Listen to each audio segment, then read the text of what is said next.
England beat Wales in what I described as a must-win match in their preparation for the Rugby World Cup later this year.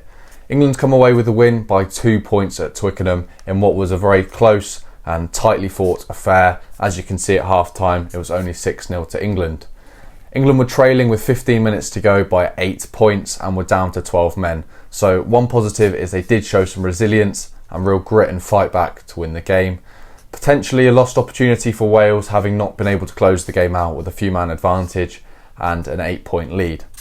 Now, as an Englishman myself, I'm disappointed with the performance. I feel like the scoreline does flatter England slightly.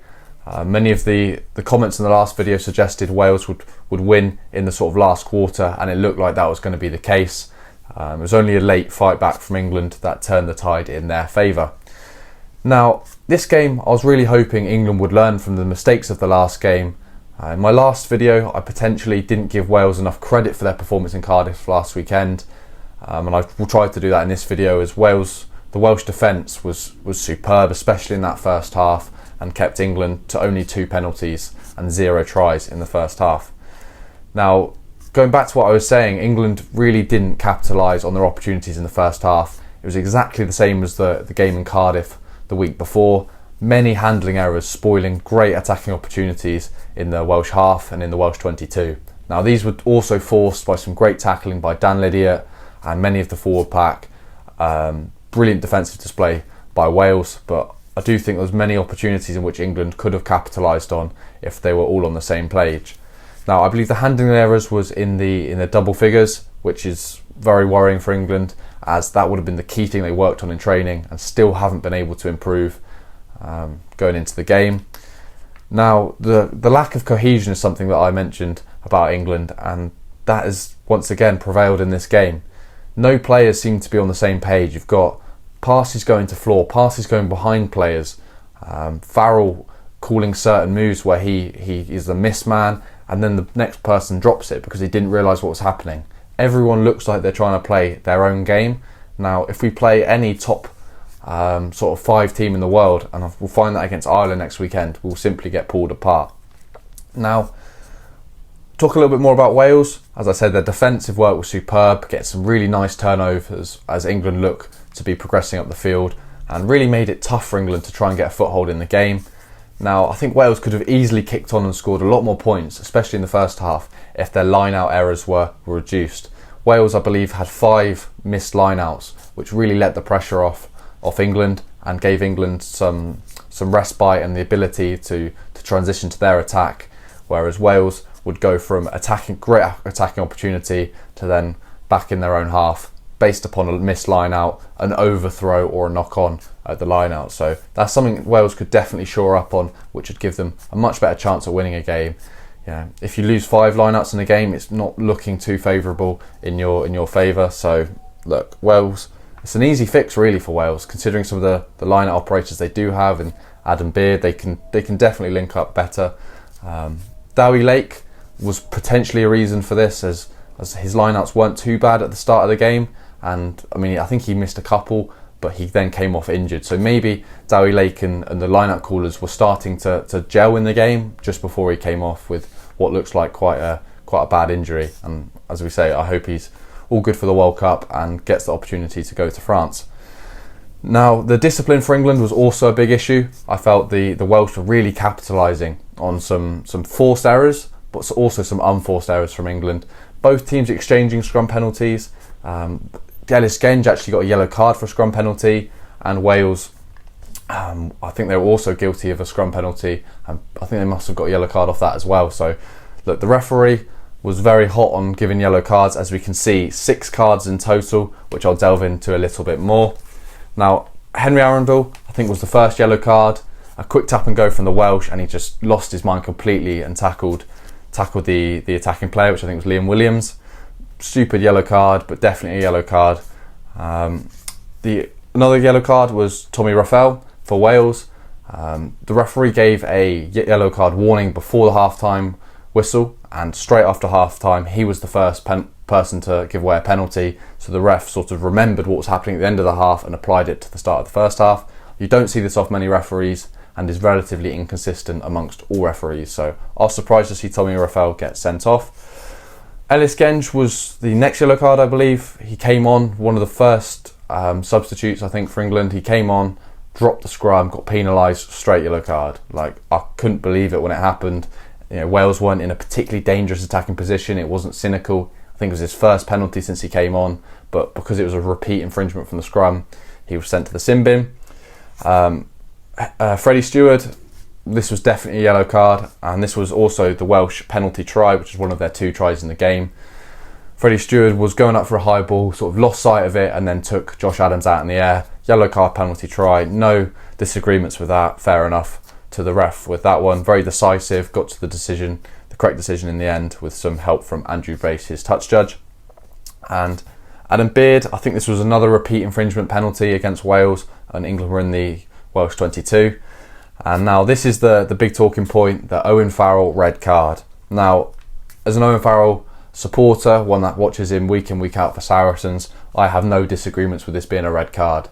I often try and defend Farrell's tackle technique to say how he's one of the best defensive 10s and he can put good shots in, he's quite physical. But this was just simply another misjudgment. Farrell going in with his stereotypical shoulder that he's almost famous for at this point, and it connects with a Welsh head. What can you expect? There's a high degree of danger. There's no drop in height of the Welsh ball carrier, no mitigation in that case, and it's a straight red card. Now, Farrell's already used this sort of token of the tackle school, which can mitigate a ban down by a couple of weeks if you attend a certain course called tackle school. He's used that token in his last, was it yellow or red card?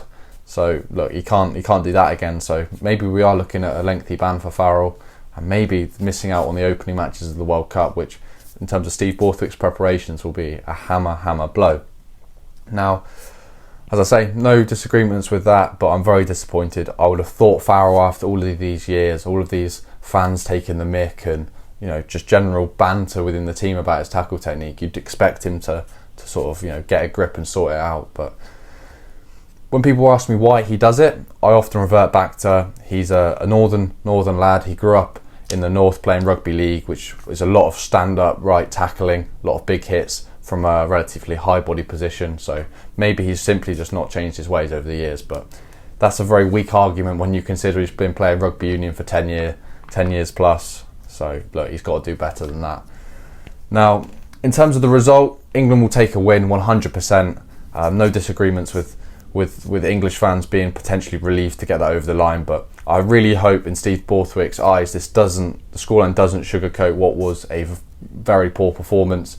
Now, if we go back over the last couple games, it took England 2 hours and 34 minutes to score this try. That is starting from the end of the Six Nations, but last week's game with no tries, and then into the second half, what was the 68th minute, I believe, for Itoje to cross the line. So look, England have to do better than that. They have to score tries. They have to stop kicking the points in the warm-up games. Although it is about winning, you need to prove to yourself we can score tries, because rugby's about scoring tries. You will not beat a top test match team if you can't score tries. So that is a massive worry for England, which stems back to the handling errors, the lack of cohesion. For Wales, there's a lot of positives that can be taken from this game. They kept England scoreless for the first half and only conceded a try in the second, when they've scored twice themselves, one off a penalty try, which was looking to be a try anyway, so you can really count that, and then also a try by Gareth Davies in the second half. Brilliant try, and Welsh fans can be very happy with that. On the Welsh side also, they'd be a little bit disappointed that they didn't close the game out. They brought on Dan Biggar, who's sort of the test match player for Wales, most experienced player on the pitch, I think, for Wales.